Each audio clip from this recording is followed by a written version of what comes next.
Okay, so let's have this quick discussion about land and long-term perspective. I've said this several times, land is not an emergency fund. And I will quickly share a story. I remembered one of our mentors was at the printing press one day, and he was just having a discussion with telling people, of course, he has always known about real estate investment and all of those things, but telling them how they should buy.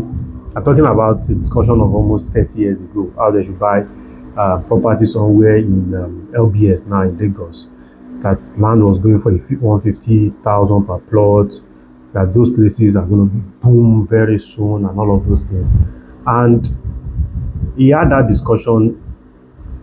Um, a lot of people took him serious. In fact, according to what he said, the narration of the story, there was somebody that bought 10 plots thereabout. And after, because he was there to print his book, and afterwards he left. And one day he was at a filling station many years down the line. He was at a filling station, and somebody took him to buy for it. And the person came down from the car and said, the person was prostrating, greeting, Africa, the way it works now. Thank you. The person was now thanking him that he was at the press that day when he was talking about that land thing. And just said, let me go and buy this land, though. Because he had some money with him and he bought 10 plots. And today he has sold 5, he has built, in fact, he sold it in millions because the land was just jumping up like almost every week, 500,000 was adding to the value of the land and all of that. And the man now said, sir, I know that you must have bought like plenty. And unfortunately for me, for my mentor, he did not buy at all. And he said that day he felt used. That, I'm a signboard showing people direction of where to go, and I'm not going towards that direction. He said he made up his mind that day that no matter where he knows about property and all of those, and the fund is available anywhere there's property sales that is going on, that he is going to buy. I mean, I share this story because, you see, most of the time when we are doing land, we often don't think long term. We usually think about the immediate. We do not think long term at all. So I will always encourage everybody, think long term. Anybody that is doing land, so you think long term. And I'm going to just touch on a few benefits in the next 2-3 minutes that will help you, and I hope it will juggle your brain. These are some of the things you know already. I hope it will juggle your brain to think long term. Long-term thinking and long-term perspective is very, very important in real estate, okay? So just like any form of investment, long-term perspective is a winning strategy. Anybody that can think long-term will always win any day, anytime. Anybody that can win long-term will always win any day, anytime. So who owns a land for 10-year period, 20-year period, 30 years period, 40 years period, 50 years period will not, of course, it will not command the same value. I was having a conversation with someone today. He bought a land for 450,000 naira somewhere in outskirts of Lagos, and I said that land that was being sold to you for 450,000. In fact, that land was actually 400,000, but along the line, because of scarcity and out of desperation, he bought it for 450. And I told him, I said, see, you are still a winner. I told him today that as the information I got, that same land he bought for that 450,000 naira is now selling for 800,000 naira. It was like, that means that I was thinking of buying more. I said, if you want to buy more, buy it now. Even at that 800, buy it now, because something is going to happen that very soon that place is going to be like 10 million naira. Long-term perspective, okay? So you can't be playing game on 5 years. 5 years is not long term. I know Nigerians, Africans, naturally, we don't think long term. We forget things easily. I don't know why we are created that way, but we don't think long term. And so when you are young, you start making money early, bank up your earnings in land.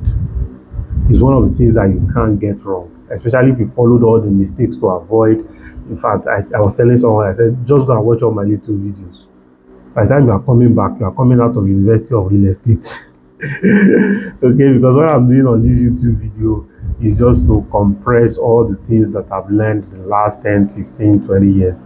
So just on these videos, and they are free, at least for now. So there are guys now that in their 20s, let's say 25, they started making money. My brother, my sister, do something by banking it up. I was advising a 24-year-old lady. I said, buy 5 acres. 24-year-old lady, of course, she was chartered and all of those things. And she closed her eyes and bought 5 acres somewhere, even though it wasn't the best place, but the price was too good. I just told her, I said, see, fence it. And she finished payment in 1 year. It was a stretch for her. And I said, see, in the next 2 years, make sure you fence it so that you won't stretch yourself too much and all of those things. So 2 years, in fact, 6 months later, she fenced it up. Because she had stretched herself initially, and afterwards she now faced her career and all of those things. This was I think 4 years ago. So she's 28, married now. Yes, 4 years ago. She's 28, married now with kids. I told her, I said, by the time you are 44, which is 20 years after, of course, the land now, even as soon as she fenced the land, the price has almost tripled and all of those things. So I said, in 20 years time, by that time, maybe your children are trying to go to Harvard, you can sell that land and sell all your children to any school they want to go to in the whole world. So that's 5 acres. That's 5 acres that just took you 1 year. So because look at what it has done in 4 years. With all these indices, look at what it will do in 20 years. And if by then you don't even need it, by the time you're handing it over to your children, maybe we are in the next 30 years, 60 years, 50 years, as it depends, as long as you live. Look at what the value will look like. So let's quickly look at some of the benefits in the next few minutes. I just highlighted 5. They are not top 5. I just picked 5 at random. Common 5. Let me say common 5. Okay. Let me say common 5, right? Number 1 is tax advantage. I won't go into details of that so that I won't, depending on where you are watching from, there are different tax law. But most of the time, the tax law favors the landowner. Let me just leave it that way. Most of the time, the tax law favors the landowners. Because the tax you pay on an empty land is not the same tax you pay on a house, right? So the insurance you pay on an empty land is not the same insurance you pay on a house. Okay, number 2 is the best way to transfer generational wealth. Look at that lady, for instance. Let's say by the time the children want to go to school, let's say she give birth to 3 or 2, and all of them come back, or let's say she's doing that same thing every 5 years. So it depends. There are a lot of strategy when it comes to land. She can decide to keep it and be doing the same thing, repeat the same process every 5 years, every 5 years, every 5 years, every 5 years. Okay, so it's very, very, very, very, very possible. Or he can follow another formula I usually share with people is that, see, divide it into 2. When it has reached a particular level, maybe after 10 years or 15 years, sell and rebank. What I mean is that, for instance, our whole strategy is that can be that she sells out of that 5 acres, maybe 2 acres or 3 acres or half of it, and keep half.